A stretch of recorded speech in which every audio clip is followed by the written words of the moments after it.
আল্লাহ রাব্বুল আলামিন বলেন ওয়াহুয়া মুলিম, আর নিজে নিজেকে ধিক্কার দিচ্ছি। প্রত্যেক মুমিনের উচিত অন্যায় যদি হয়ে যায় নিজেকে নিজে আত্মসমালোচনা করা, দোষ দিয়ে কিংবা কোনো গোসামিনের আশ্রয় না নিয়ে ডাইরেক্ট নিজেকে ছিছি, আমি নামাজটা পড়তে পারলাম না, ছিছি আমি ওনাকে ভেজাল মাল কেন দিলাম, ছি আমি এই ফরমাল দিয়ে মাছ বাজারে বিক্রি করে মানুষের কাছ থেকে টাকা আনিছি, আমি মাপে কম দেই, ছি আমি আমার স্বামীর সম্পদ চুরি করলাম, ছি আমি আমার স্ত্রীকে এইভাবে একটা থাপ্পড় মারলাম, ছি আমি আমার বাবার সাথে এইভাবে জোরে রাগ করলাম, ছি আমি একজন সামান্য রিক্সাওয়ালা ড্রাইভারকে একটা থাপ্পড় মারলাম কিংবা তার 5 টাকা কম দিলাম, ন্যায্য ভাড়াটা দিলাম না, ছি আমি অমুকের টাকা এনে যথা সময় আমি তার ব্যাক করলাম না, ছি আমি একটা মুনাফিক হয়ে গেলাম। এইরকম করে করে নিজেকে নিজে যারা ধিক্কার দেয় তারাই আল্লাহর কাছে বড় হয়ে যায়, তারাই মাপ পাওয়ার উপযুক্ত। আজকে যদি আমার সমাজে এই মুলিম হওয়ার যদি অভ্যাস থাকতো তাহলে বহুত আগেই বাংলাদেশটা সোনার বাংলা হয়ে যেত। নেতা বললো আর আমি দিনের ভোট রাতে দিয়ে ফেললাম, ঠিক আমি প্রাইমারি হাই স্কুলের টিচার, আমাকে বললো যে হ্যাঁ তোমাদেরকে চাকরি দেবো, বোনাস দেবো, এই কথা বললো আর আমরা রাতে রাতে ধরে ধরে সিলগুলা মাইরা খালি বাক্স বইরা দিয়ে দিলাম, ছি আমি এত খারাপ। পুলিশগুলো যদি বলতো যে আমার চাকরি বাঁচানোর জন্য আমাকে অর্ডার করেছে গুলি করার জন্য, আমার সামনে দাঁড়িয়ে থাকা আবু সাইদ মুক্তরা এমনি করে নির্দোষ মানুষদেরকে আমি এভাবে গুলি করবো, ছি এই চাকরি আমার দরকার নেই, আমি মানব করে জন্মার সবচেয়ে বড় খারাপ জাতি। তোমার ধিক্কার দিলে কোথায় তুমি? শুধু তাই 26,000 কোটি টাকা বিদেশে, 62,000 কোটি টাকা বিদেশে পাচার করা লোকটি নিজের দাড়িও কামাই ফেলেছে। বলো ঠিক? ওদের জন্য ঠিক। শুধু তাই না, পুলিশে ধরার পরে রিমান্ডে নিল, বললো স্যার দাড়ি কামাইলেন কে? তোমাদের ইসলামিক জ্ঞান জ্ঞান নাই কিছু। কোনটা? এবারে দাড়ি রাখা সুন্নতের জান বাঁচান ফরজ, ফরজ রক্ষা করতে গিয়ে সুন্নত কামাই ফেলেছে। জি রাইট, সুন্দর কথা। জি বলো এখন স্লোগান কি? জি। শুধু তাই,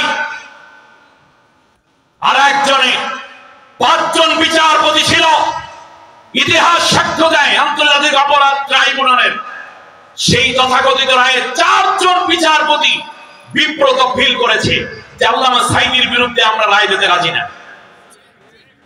একটা বদমাইশ ধরে নিয়ে আসছে নাম কালামানিক, সে সাঈদী সাহেবের বিরুদ্ধে মৃত্যুদণ্ড রায় দিয়েছে। সে গর্ব করে টেলিভিশনে বলতো আমি সাঈদীকে ফাঁসি দিয়েছি।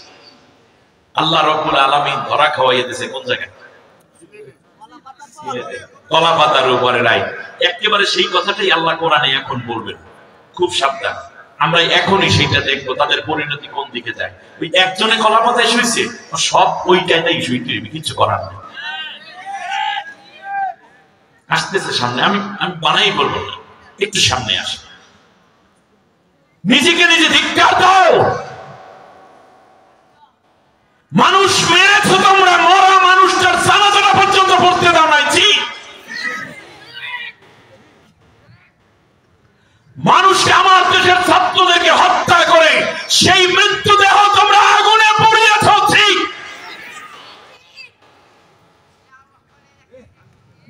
মনে থাকবে এই কথাগুলো, মনে থাকবে।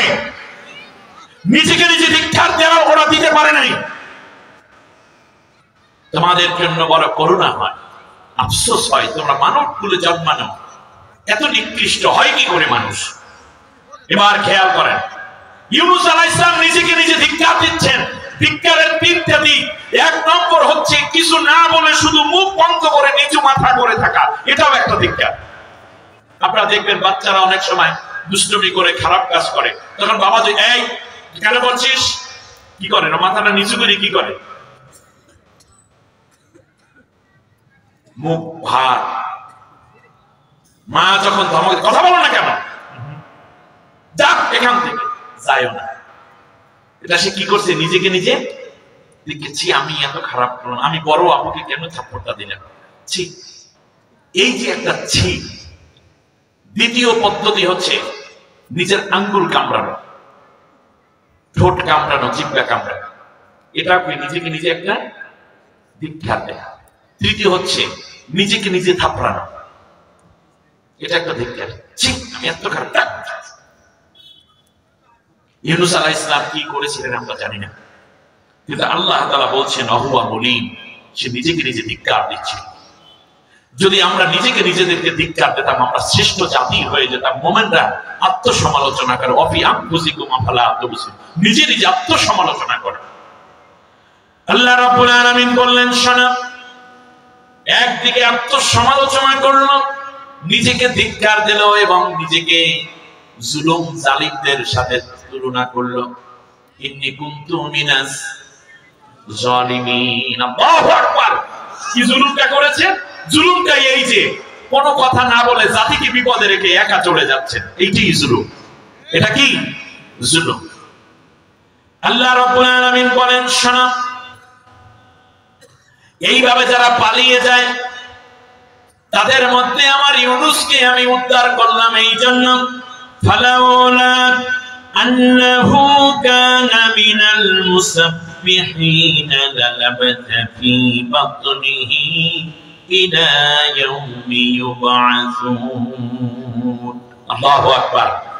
আমার ইউনূস পালিয়ে যাওয়ার পরে মাছের পেটের মধ্যে নিজেকে নিজে ধিক্কার দিচ্ছেন, আবার এই দিকে আমি আল্লাহর কাছে ক্ষমাও চাচ্ছেন।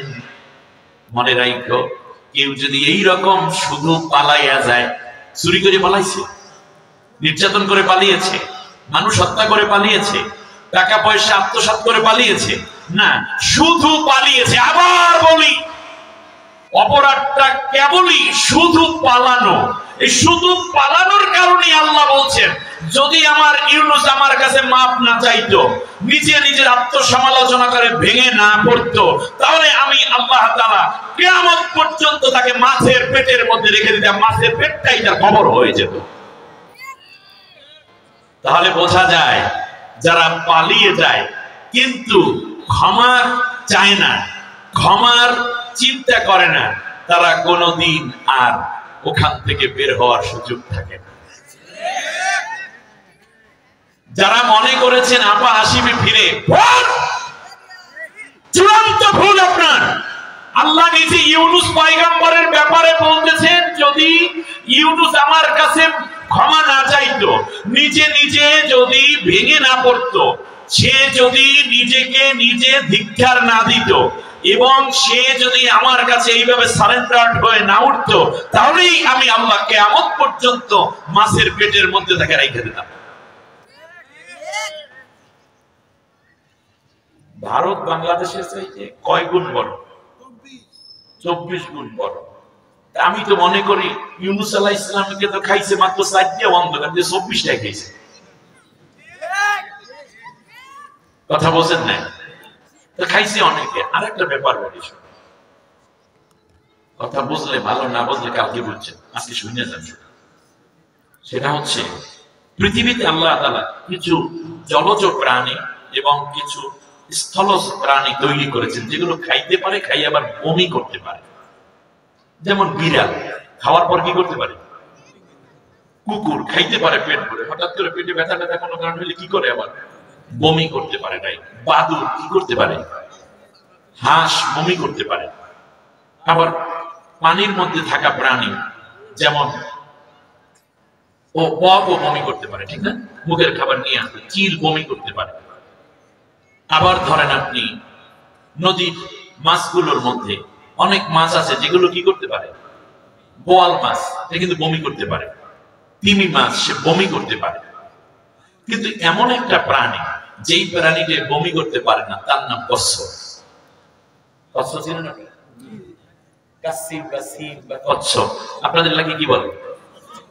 কচ্ছপ এমন একটা প্রাণী, সে শুধু খাইতে পারে, কোনোদিন বমি করতে পারে না। আর ওই কচ্ছপ খাদ্য জাতি যারা আছে, কচ্ছপ খায়, তাদের ভিতর গেলে ওরা বমি করতে পারে না, শুধু নিতে পারে, দিতে পারে না। ইউনূস আলাইহিস সালাম খুব চমৎকার করে আল্লাহ তাআলার কাছে বলল, আল্লাহ তুমি আমাকে মাফ করে দাও। আল্লাহ রাব্বুল আলামিন বললেন, ইউনূস রে, আমি আল্লাহ তোকে মাফ করে দিলাম, কিন্তু 40 দিন, ততদিনে অলরেডি সময় লেগে গেছে। সুবহানাল্লাহ। কতদিন? কথা বলতে হবে তো আমার সাথে। কয়দিন হইল? 40 দিন। আন্নাহু কানা লালাবাসা ফি বাতনিহি লা ইয়াউমি ইউবাসুন। 40 দিন পর্যন্ত একটানা মাছের পেটে। কোনো অপরাধ করে গেছে না? অপরাধ শুধু একটা, কি? পালিয়ে যাও। বীরেরা কোনোদিন পালায় না, কাপুরুষেরা পালায়, যারা দুষ্কৃতিকারী তারা পালায়, ঠিক না? ইউনূস আলাইহিস সালাম 40 দিন পর মাছের পেটের যখন পেইন শুরু হলো, আমরা জানি, এই মাছ চলে গেল তাকে নিয়ে একটা দ্বীপের মধ্যে, সেখানে গিয়ে বমি করে ফেলেছে। আবার ওই যে মাছ আর একটা তাকে, মূল মাছ যেটা গিলেছে, সেইটাই আবার বমি করে ইউনূস আলাইহিস সালামকে রেখে গেছে হলো বালুর উপরে, মানে মরু চরের উপরে রেখে গেছে। এখন আল্লাহ তাআলা বলছেন